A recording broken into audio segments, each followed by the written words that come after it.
make them duck, didn't we? There you go.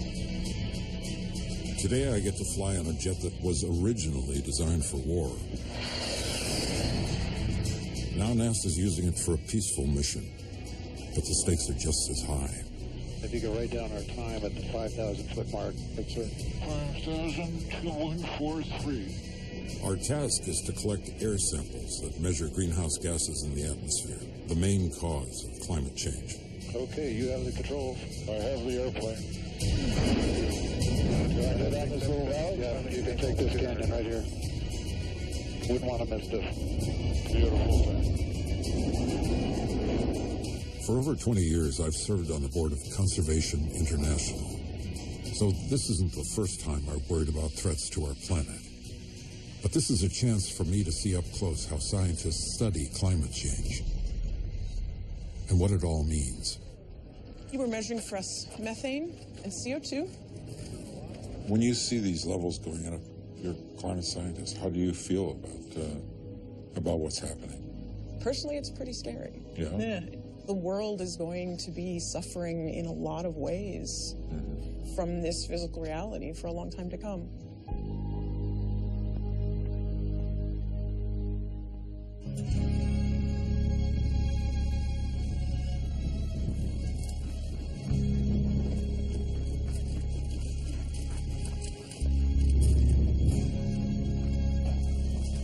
It's 10 a.m. on March 16th, 2013. This has become a weekly ritual. Each Saturday, these people walk the 4 miles around the Cargill meatpacking plant on the edge of town. They're praying for rain and for the plant to reopen. 6 weeks ago, it closed, and overnight, 10% of the area's entire workforce was laid off. It shut down because of a 3-year drought that devastated the cattle herd here in Texas. And without cows, you can't run a meatpacking plant. Father, we pray for the situation in Cargill, my God. Because as you bring the moisture, as you bring the rain, conditions will change, my God. Because it's your rain, it's your spirit. In a lot of the country, something like a drought is seen as an act of God or part of a natural cycle. But where I live, in Los Angeles, it seems like any kind of extreme weather gets blamed on climate change.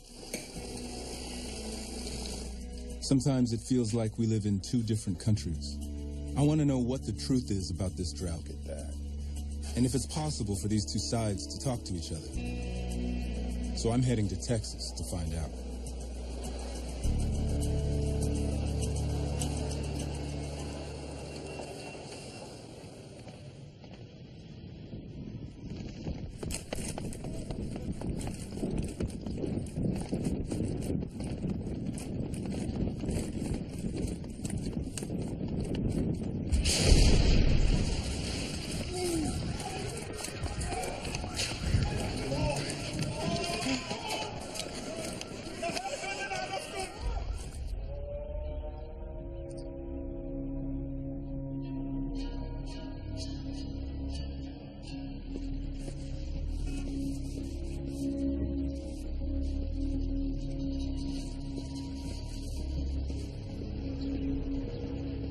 This is all Hasaka province. I'm from Hasaka city. I'm less than an hour's drive from the Syrian border.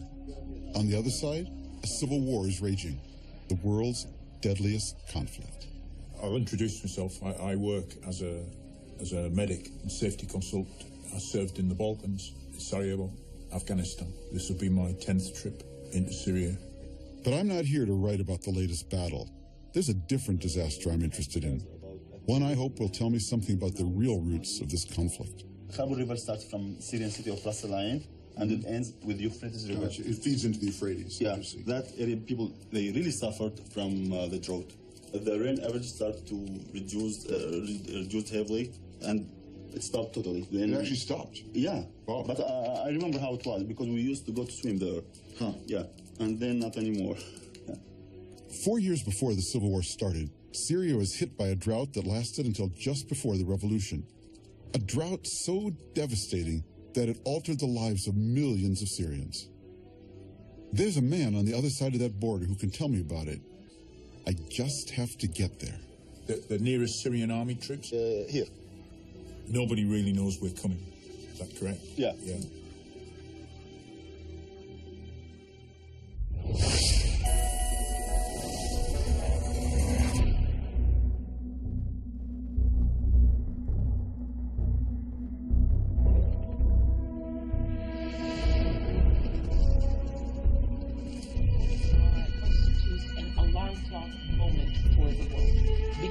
report will tell us again that everything we thought we knew on climate change has actually been underestimated. The effects of climate change will be upon us faster, intense fashion than we had thought. We all know that human activities are changing the atmosphere in unexpected and in unprecedented ways. That the greenhouse effect has been detected, and it is changing our climate now. The atmosphere and ocean have warmed. The amounts of snow and ice have diminished. Sea level has risen, and the concentrations of greenhouse gases have... There's no more fire season. We have wildfires all year round. Climate change, extreme weather, pull it what you will, and our vulnerability to it. Well, 12 years of drought has left the landscape bone dry. Patriots in the crowd. A new scientific report has determined the last decade was the warmest on record. Our world is changing faster and more dramatically than ever before.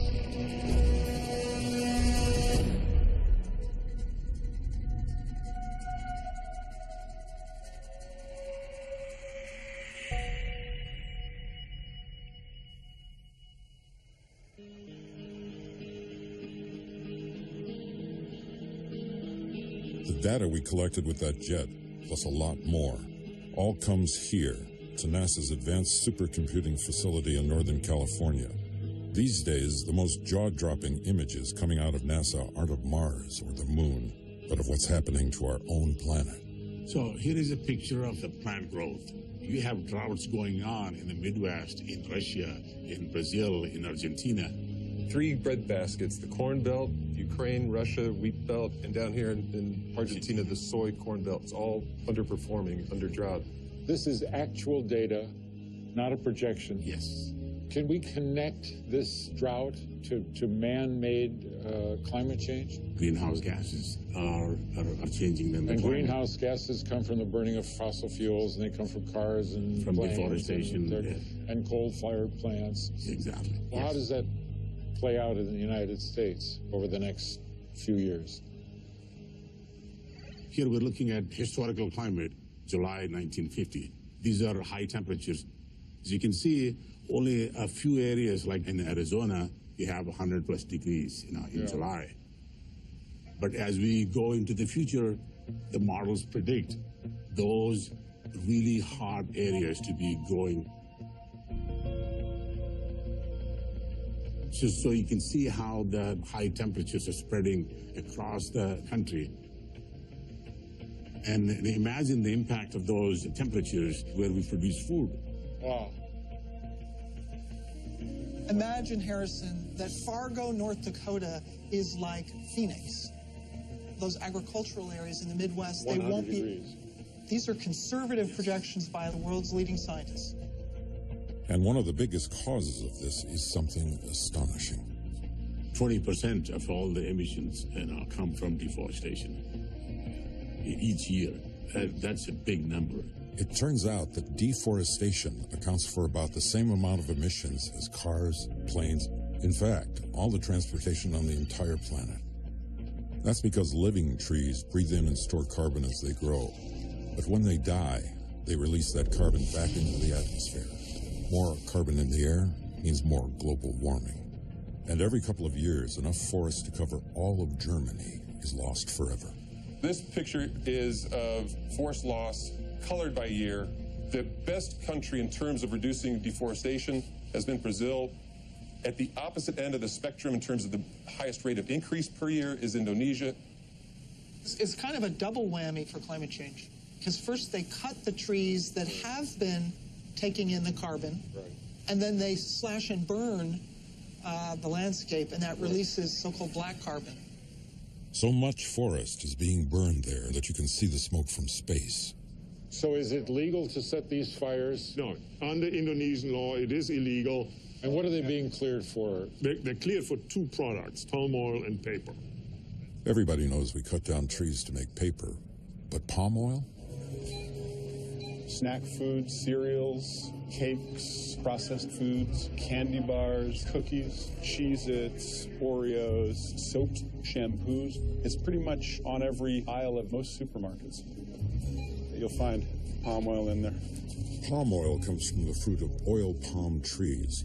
Lafcadio Cortese of Rainforest Action Network tells me that almost all those palm trees are grown on land that used to be forest. It's not the oil that's bad, it's how the oil is produced. Companies need to find out where their palm oil is coming from, and they need to make a commitment. We're not going to contribute to climate change and deforestation, and then look at their supply chains and prove that. Lafcadio says demand for palm oil is growing faster than any other agricultural commodity. And in Indonesia, that means even more incentive to destroy forests. I'm going there to find out more.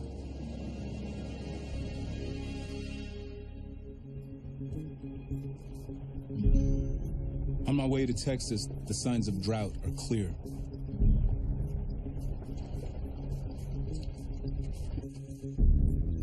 Ranchers here were among the first to feel its effects. Good to see you. Yeah. One of them, Monty Best, has been here his whole life. So this is one of your spots, right? This is one of my spots right here. How big of an expanse? There's 17,000 acres here on this ranch. 17,000. Yeah, this is where I started out, right here. I thought it needed to rain last year. It's got to rain this time. I thought it was just another dry spell and we'd be out of it, but it's more than a dry spell. Monty tells me he's had to sell 2/3 of his stock just to stay in business. And he's not alone. Across the border in Texas, where I'm headed, the cattle herd is at its lowest level in more than half a century, down by more than 2 million cows. Which is why that meatpacking plant in Plainview had to close.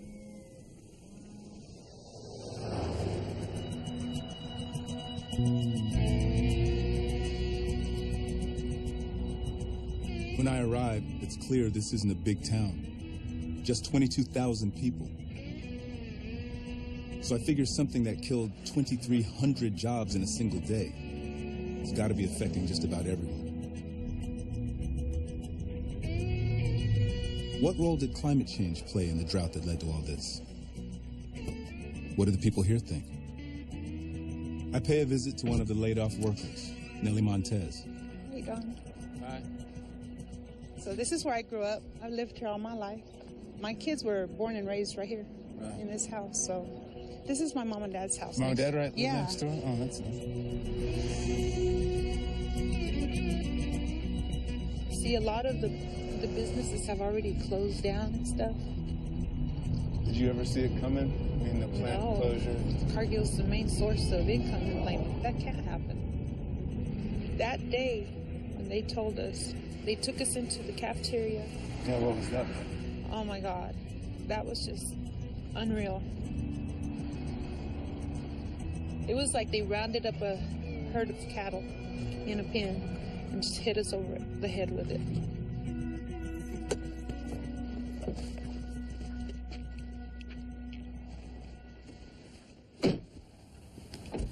This is it. This is it. This is home, sweet home. Well, home away from home, right? Away from home. Nellie told me it was a good job. She saved enough money to buy a house, and for the first time in her life, wasn't living paycheck to paycheck. But when they told me it's over, I'm going like, what can I do? You know? Who's going to hire a 46-year-old woman as a forklift driver? What do you think? What do you think the reason was for the drought? I mean, do you attribute it to anything? Do you think about that? My only thought was, I think it's biblical. Biblical? I really do. Religion plays a big role in Plainview. There are over 70 churches in town, and I discover that believing the drought is God's will or part of a natural cycle is common here. As I talk to more and more of the locals, it doesn't seem like anyone thinks humans could be affecting the climate. I think it's the cycle. Everything runs in 20-year cycles. There's only one man that knows how much rain we're going to get, and that's God, and he's not a scientist, so I'm not putting much faith in what they say.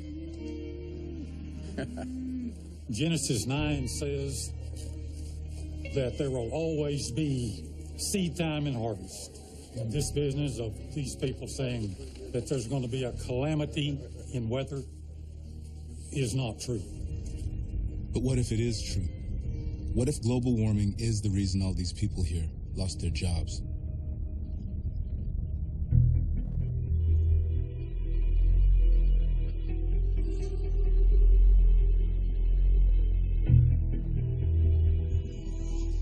I've spent decades reporting on the Middle East, but I have to say, the events in Syria these days are some of the most heartbreaking I have ever seen. I thought I knew how it all started, with protests over government repression and widespread poverty in early 2011. Hi. Tom Friedman. Thanks for coming. Thank you. But then I met Farah Nassif, a young Syrian refugee living here in Washington, D.C., and she made me wonder if there might be a lot more to this story. They are talking about drought. When I was young, I was 11 or something like this. She told me that before the Civil War, she had lived through another disaster. So is this year after year, less rain? Year after year, government doesn't try to help in any kind of way. And that the government's response made people so angry, they were eager to take to the streets.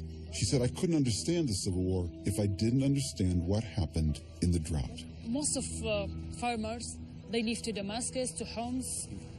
So they move from the countryside to the city? To the city. They live in very poor area in Damascus. Like you can find 10 persons in one room. Wow. If you notice that most of people in revolution, they are from countryside Really? of Syria.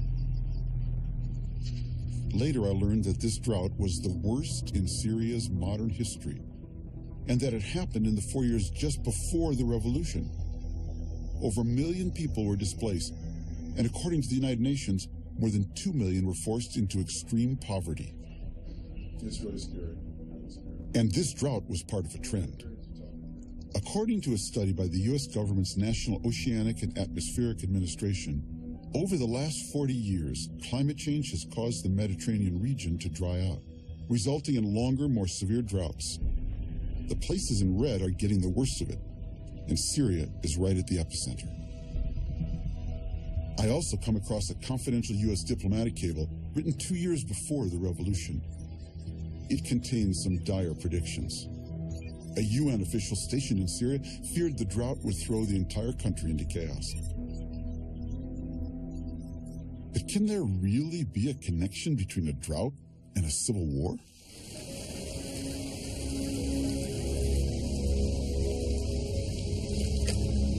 Hey, it's Thomas Friedman from the New York Times.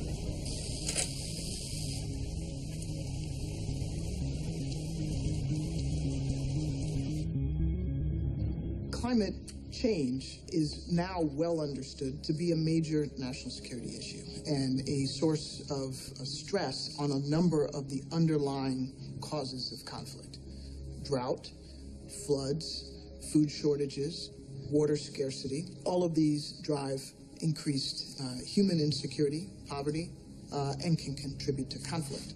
How much do you feel that stress in northern Syria, where you had this region afflicted by drought from 2006 to 2010, right on the eve of the revolution there, contributed to it? It's very hard to quantify. However, we all know that where there is drought, where there is insecurity, when there is poverty, hunger, poor governance, repressive policies, it may make the tinder in the box more readily ignitable. In other words, if a drought is bad enough, it can help push an already stressed society to the breaking point. Is that what happened in Syria?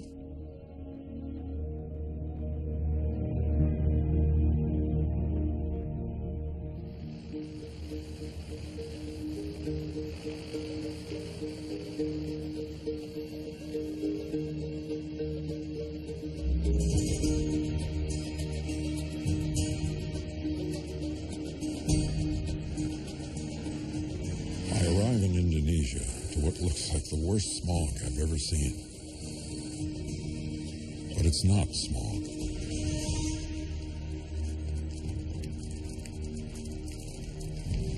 It's smoke.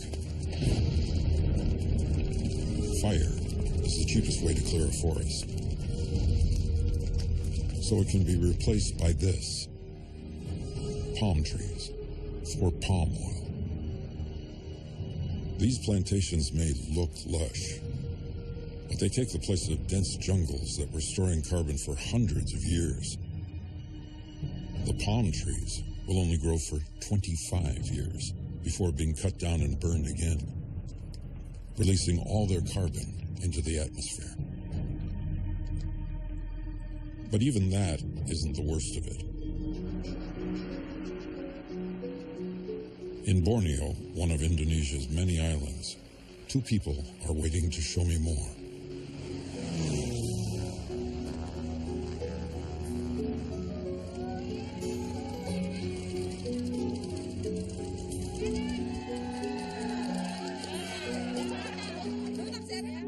I'm met by Rizal Kusumadmaja.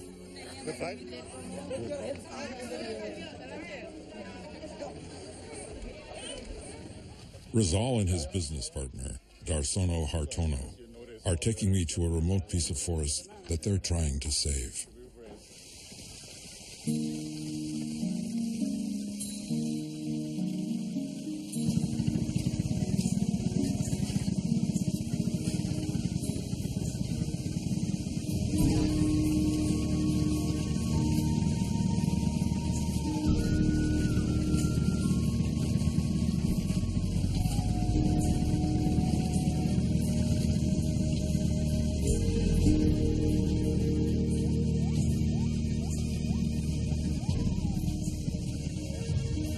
Also on this journey, my friend Russ Mittermeier, a distinguished primatologist and president of Conservation International, which is focused on climate change and deforestation for many years.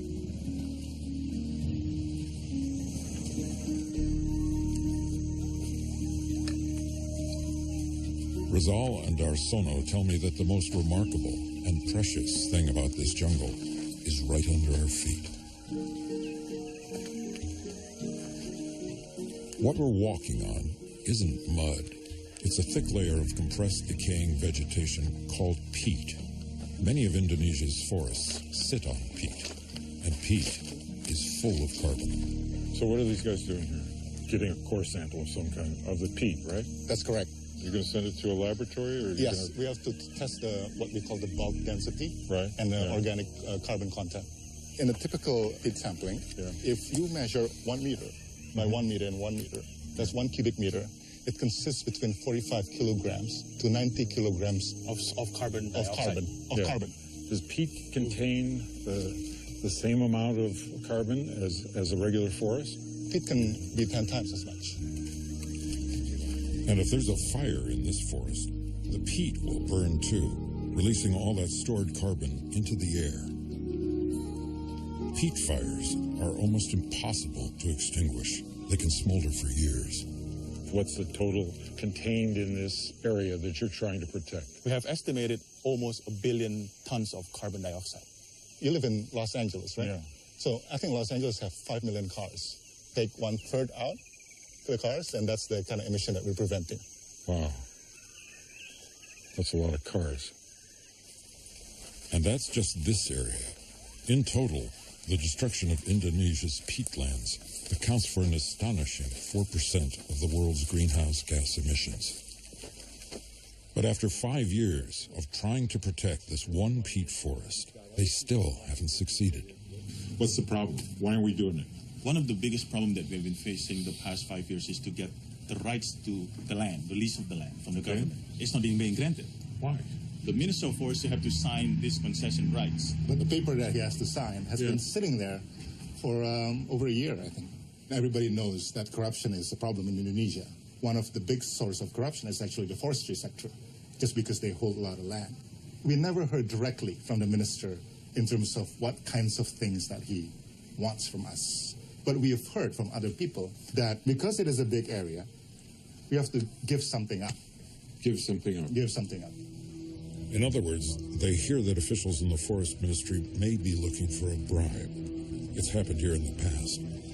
I want to meet the minister in charge, but there's a lot more to see first.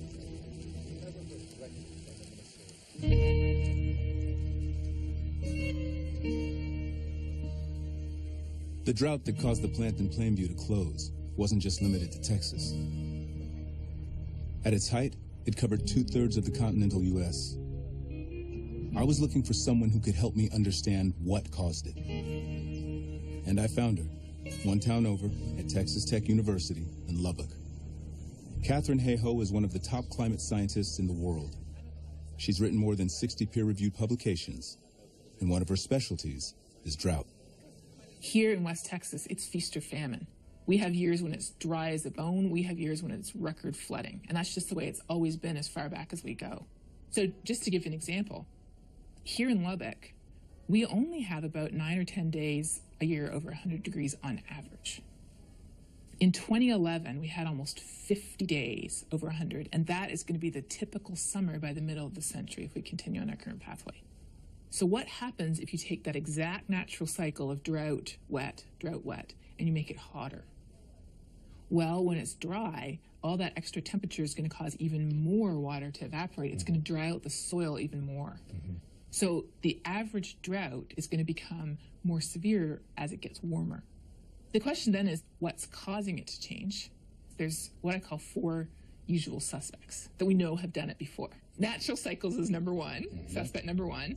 The sun is suspect number 2, because that's where we get all our energy from. So how do we know it's not the sun?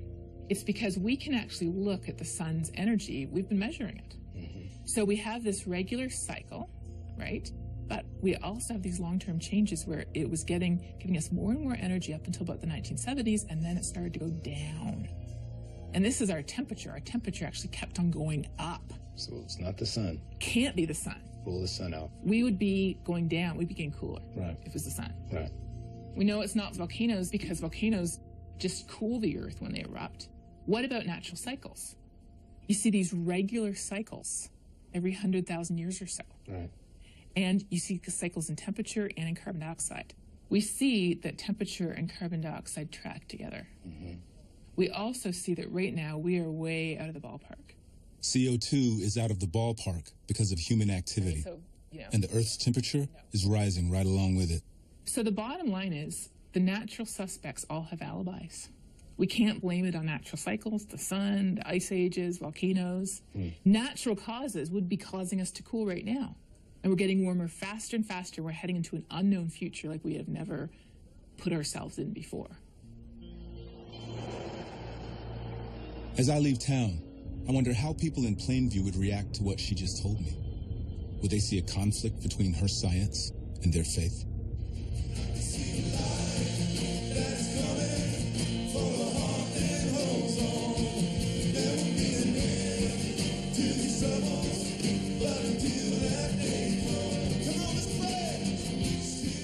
Katherine doesn't see a conflict. Father, thank you for this morning. Just thank you for this. She's a devout Christian herself. Amen.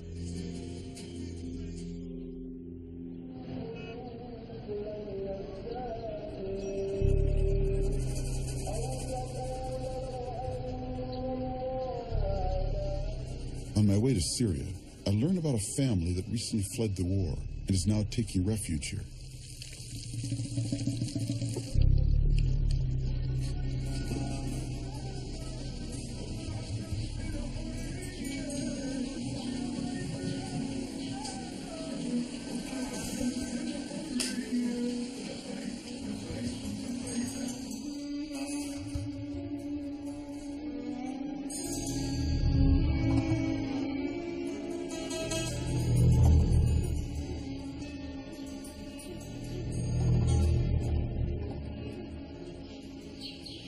هاي مجموعتنا. هذا أخوي فراس.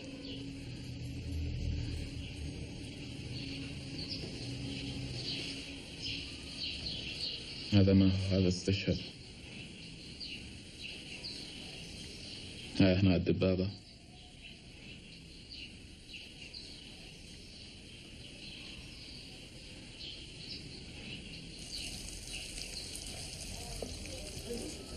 كان عندنا أراضي زراعية، كانت في يعني الأمطار كانت حيل زينة، يعني كانت أمطار سنوية حيل زينة تمطر علينا بمطر بهاي، وكانت الأراضي حيل مروية. بعدين فجأة صار فيها الجفاف هذا، أرض قحلة صارت ملحة. يعني شوفي يعني قد ما أوصف لك ما راح تنوصف على هالشيء هذا اللي شفناه. 17 سنة تقريبا. يعني إنه فقدنا الأرض، حولنا من عيشة لعيشة. Had you ever seen anything like that before? لا يعني ما يعني أنا إلي سنين يعني نزرع وهاي بحياته ما مر علينا هالجفاف. هاي أول مرة يصير عندنا هالجفاف هذا، أول مرة. احنا كنا قاعدين بالدوام وعم نحكي انه في قحل وفي جفاف، لازم العالم، لازم الحكومة تساعد، بس ما حدا عم يستجيب. بالعكس اجوا اخذونا على التحقيق وعلى الاساس يوم والثاني، وفي الاخير اعتقلونا لمدة شهرين. 2 months. They took you away for 2 months. ايه اعتقلونا لمدة شهرين. أخذوا ما اعتقلوها وحطوها بالسجن، يعني شيء صعب. وبعدين طلعنا على الأساس إنه ما حد يحكي نهائيا. مع أول صيحة الله أكبر إحنا كلياتنا قمنا للثورة مباشرة. بعدين أنا كنت مرابطة يعني من المرابطين بالثورة، بس من انصاب ابني محمد أخذته وطلعت فيه على لهون على تركيا. And what are your plans now? You want to go back and rejoin your comrades and continue the revolution? أكيد راجع وكمل مع الشيء اللي مشينا عليه بالأول، الشيء اللي حلفنا عليه من الأول.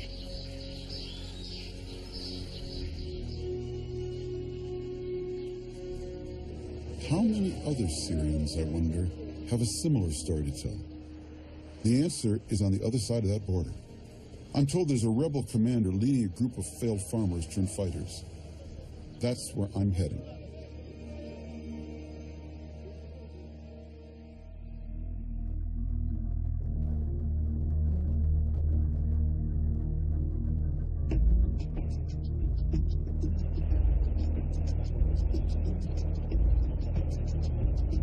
In order to truly understand deforestation here, it's important to know this country's history.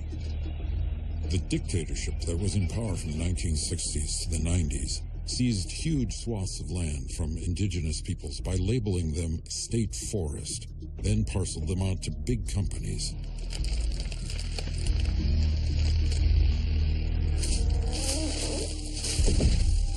The companies leveled the forest. But then a few years ago, it seemed like things were taking a turn for the better. The country's president declared a moratorium on the destruction of all natural forests. By saving, regenerating, and sustainably managing forests, we are also doing our part in reducing global greenhouse gas emissions. But the cutting and burning continued. In fact, it accelerated. It seems as if the president's authority was limited. Perhaps there was too much money to be made.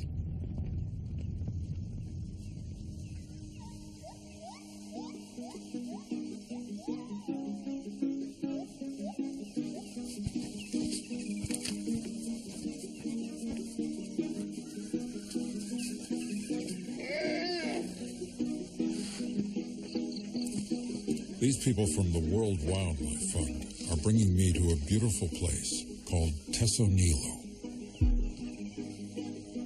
Conservation International and WWF worked for years to get it declared a national park. The government, specifically the forestry minister, would then be responsible for protecting it. But when it was named a park 10 years ago, that didn't stop the palm oil invasion. We realized that there was a huge elephant herd in this province that nobody was taking care of. There were conflicts with the oil palm companies and these elephants in the surrounding area. Yeah. What do they do about the elephants? They poison them. We've found groups of up to 21 elephants dead. It's clear that what's happening to these elephants and this forest is deeply connected to our own future because of climate change. Extinction is happening and we are watching right here. There's nothing else in Sumatra left of this ecosystem. This is the last spot, and it's going. It's important to experience this paradise first, to appreciate what comes next, the destruction.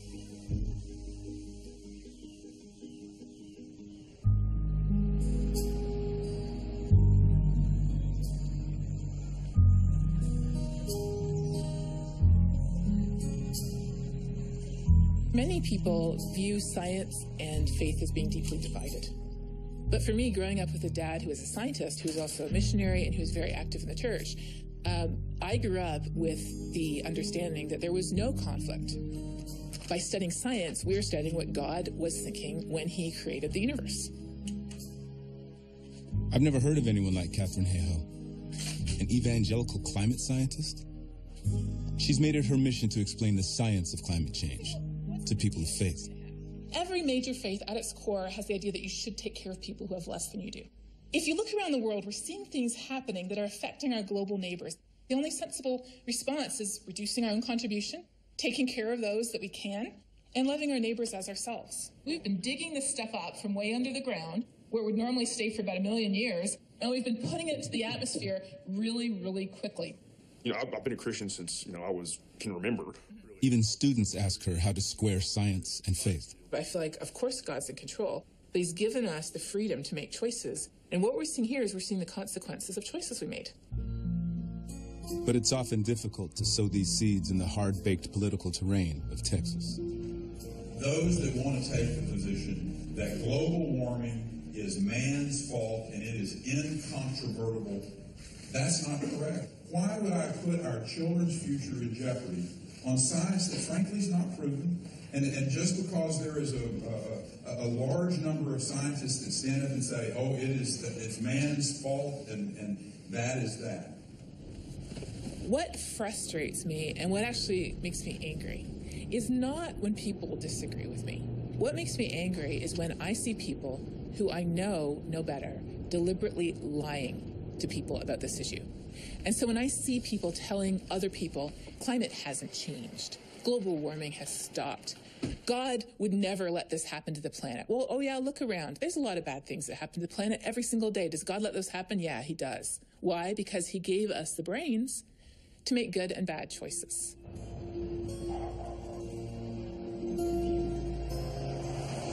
I believe that as long as you've got God there, he's going to guide you to the next step. So over the next couple of weeks, I started praying, and like that, instantly, I just felt peace. So to me, it felt like it was confirmation. That's good. So you're going to the next step with strength. That next step is leaving Plainview. There are just no jobs here. 3 months after the plant closed, Nellie moves in with her brother and his family in San Antonio. But things still aren't looking up. I've been hurt the last 2 months. My finances mainly. She can't find anyone to buy her old house back in Plainview, so she's fallen behind on the mortgage, and the bank's threatening foreclosure. And her new job in an appliance warehouse doesn't pay much. My unemployment ran out, so all I had in savings was a month's worth. I've got to take the best offer that they give me, and the best one was where I'm working now. And that's $12 an hour. That doesn't compare to what I was making back home in Plainview.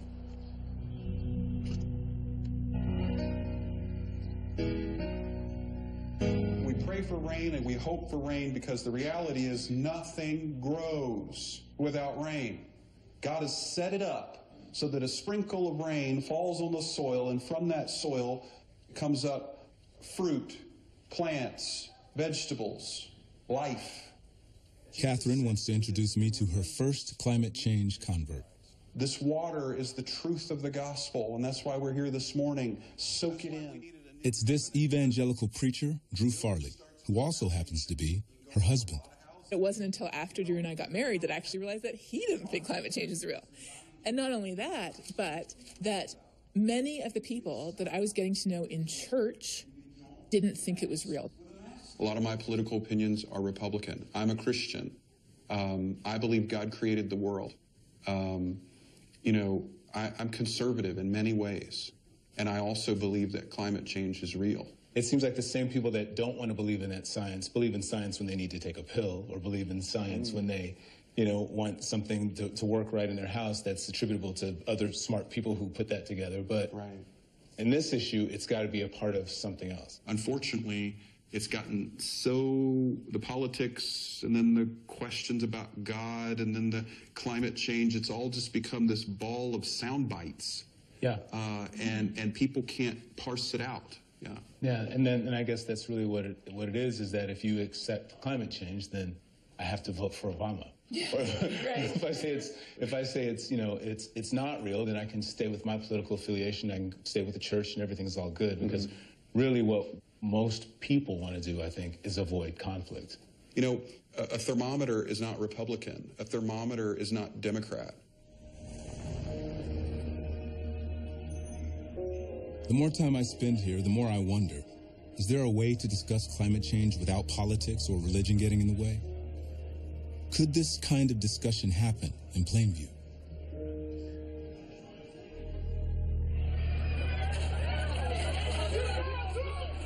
At least 2 explosions, most likely car bombs in a town along Turkey's border with Syria. While the details of this attack are still coming out, today's attack raises fears that Syria's brutal civil war may be crossing into neighboring Turkey now. As we prepare to leave, there's a major bombing on our side of the border, just a few towns over. I think it's the worst such a thing happened in Turkey in years. The border's bound to be bristling with Turkish troops, and all the border crossings I've done, there's been complications.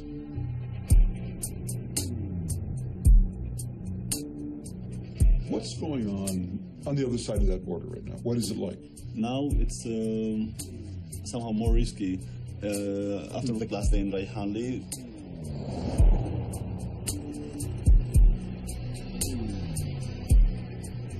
the closest fighting is here, 35 kilometers south. Where are we right now?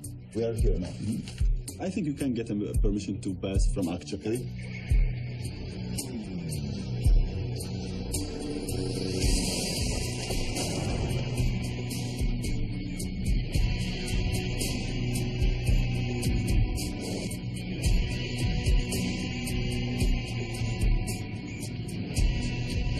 Secondary aim, I classify it as the secondary aim. It's your job. The secondary aim. That's the secondary aim. The primary aim is that everybody goes home in exactly the same condition that we're all sitting here now. It's the most dangerous place for journalists in the world at the moment. Nobody really knows we're coming. That's correct? Yeah.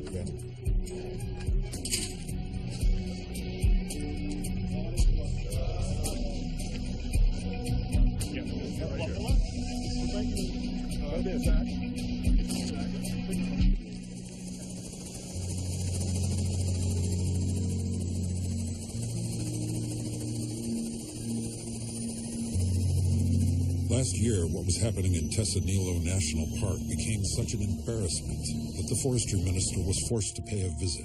He urged the people there to stop the destruction. Cuma penggunaannya yang tidak boleh untuk yang lain kecuali tadi itu agar terjaga sampai tadi itu. He has the power and the responsibility to back up these words with action. But I've heard it hasn't exactly happened. The total park size right now on paper is 86,000 hectares. And how much is left now of that original area of the park? Right now we estimate about 18,000 hectares of good forest left in the park. Everything else is either very degraded forests or open wastelands, open brush areas, and most of it is palm oil plantation right now.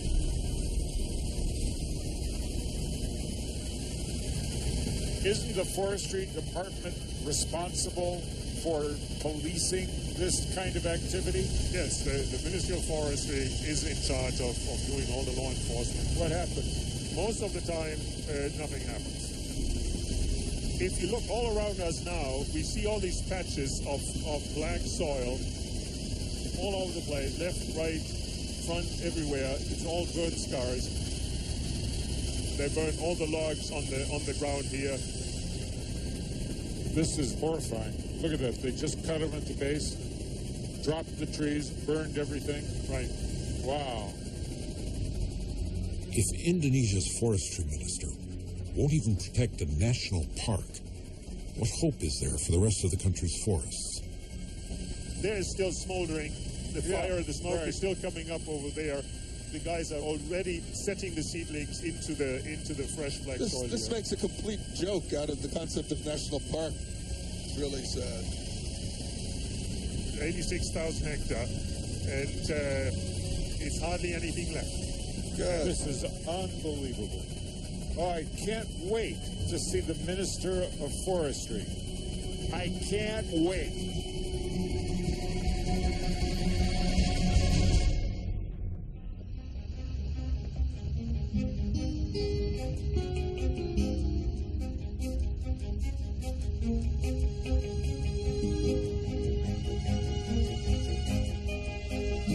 Plainview, Texas is still reeling from the Cargill plant closure.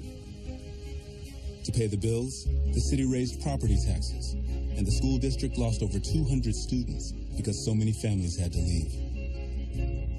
Now Catherine Hayhoe is coming to town to talk about the drought that caused it all. People from all over are curious to hear what she has to say. You'd have to be a little bit crazy not to at least want to know a little bit more about it. I mean, she certainly, to me, is more credible than somebody like Al Gore, if we're going to pick on Al Gore, but she has the same beliefs as I do as far as from a Christian, based deal. Nelly Montez even made the 6-hour drive from San Antonio. I want to know what it is that really caused this drought. So when tomorrow or day after tomorrow my kids say, well, what is that? What were they talking about? I have some kind of answers, because right now, nobody knows. Even my dad asked me, what's it about? I don't know what to tell him. So please join me in welcoming Dr. Catherine Hayhoe to the podium.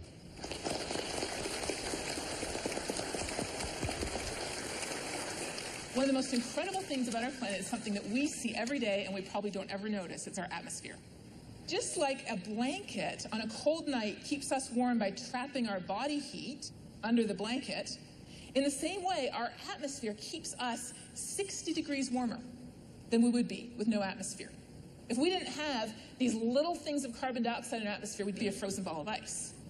What's happening is we have this natural greenhouse effect here with this natural atmosphere, and we are adding an extra layer to it that was never intended to be there. When I look at the information that we get from the planet, I look at it as God's creation speaking to us. And in this case, there's no question that God's creation is telling us that it is running a fever. That's what. As I listen, I find myself wondering why faith and science always seem so far apart. Climate's changing because of what we're doing. There's no way around it. If there were more people like Catherine, thank you. Maybe they wouldn't have to be.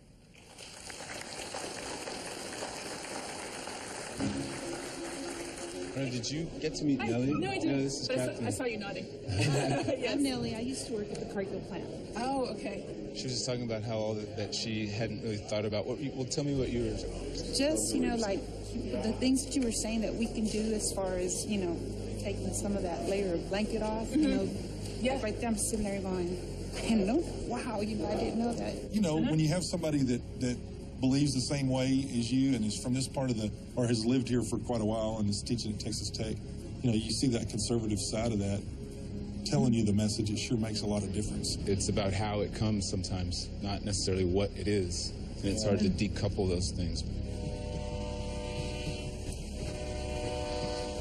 Father, your word lets us know in Jeremiah 29:7 to pray for the peace and the prosperity of our city. And we pray for the peace and the prosperity, my God.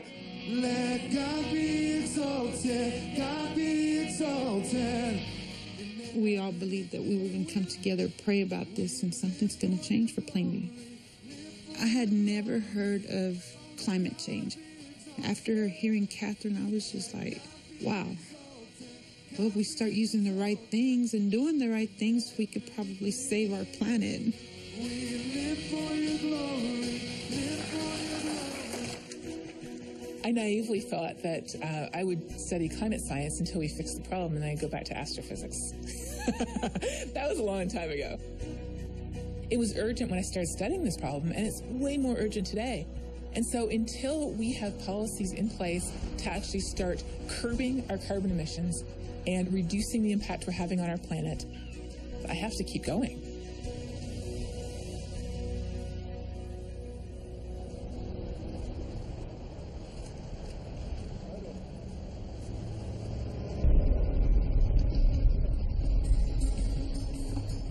Once we cross the border, the signs of war are everywhere.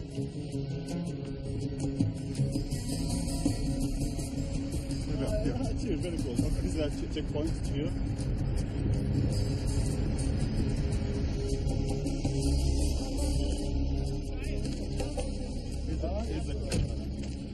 He's the commander. Abu Khalil. Tom, nice to meet you. Thank you very much. وبي منهم مسلحين ناس كثير يعني انضمت للثوار من اصدقائنا ومن قرايبنا ومن اخواننا. هذا ابن اخوي وهذا ابن عمي يعني ابن اخوي وهذا اخوي وهذا ابن اخوي وهذا ابن اخوي وهذا ابني وهذا ابن اخوي وهذا ابن خالي. The commander tells me he used to be a cotton farmer, but when the drought hit, he had to turn to smuggling to feed his family. فيقضب لي نظام يسجنني اطلع اخرى اشتغل بالتهريب لانه ولادي جوعانين. الجوع يخلي الواحد يساوي كل شيء يعني. Say starving makes you do anything. طبعا كل حياتنا هي كذا. All our life like that. طبعا احنا يعني انا افكر مرات انه مثلا الزراعه اخي مزارع فاشل، الثاني فاشل، الثالث فاشل. لا. When they write the history of this revolution, how important will the drought be? بني آدم مثل الحرباء يتأقلم مع كل الأجواء. أنت لمن الأرض قاحلة حكم الله ما تقدر بس لمن تشوف إنه أنت محكوم من الرب هالحكم والأب منطيك ظهره بدك تصيح تقول جوعان فلمن تسمع إنه ما حدا استجاب بدك تزعل. فإحنا صار معانا الأمور هاي كليتها فقمنا على الثورة وثورة حرية ثورة جياع.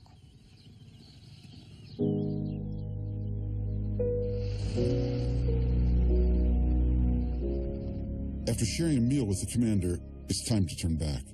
It's dangerous to linger around here, even this close to the border. Later, I'll find out that this town was taken over by Al-Qaeda and that 100 people were executed.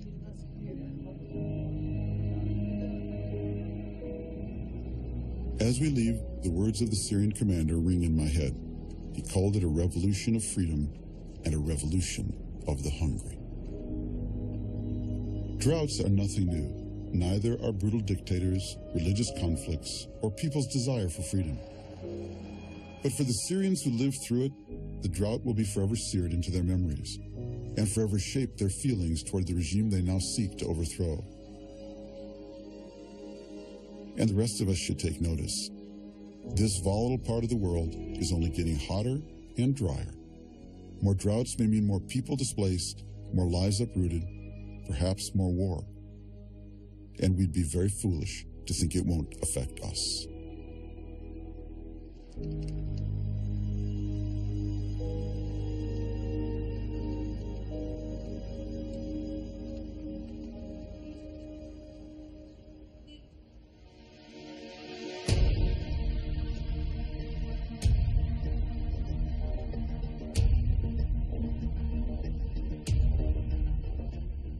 Next time on Years of Living Dangerously. There is no more fire season. We have wildfires all year round. We're seeing some 400,000 acre fires. This is outside of the norm. It's catastrophic. This is supposed to be a national park. Watching this happening here makes me very sad. People need to see what's going wrong and the mechanisms that help make it right. At least set an example